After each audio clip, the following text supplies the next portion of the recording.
ايوه حبيبي. ممكن بس تعالى ثانية. في حاجة ولا ايه؟ عايز ايه؟ الكاوتش ده تحته محفظة اهي، ده فلوس. اه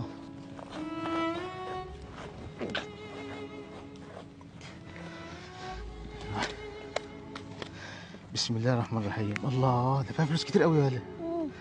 بسم الله ما شاء الله. عشان اجيب بيها حاجة حلوة. تجيب حاجة حلوة؟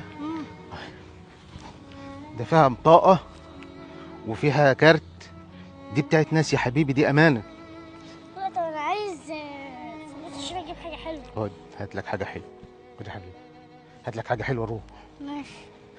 وفضلنا ماشيين ورا الراجل ومتابعينه عشان نشوف هيتصرف ازاي في المحفظة والفلوس. يا ترى هيطمع فيها وياخدها ولا هيحاول يرجعها لصاحبها؟ طلع على اول الشارع ووقف تاكسي وفضلنا متابعينه علشان نشوفه هيروح فين. فركبنا عربية البرنامج ورحنا وراه لحد ما وصل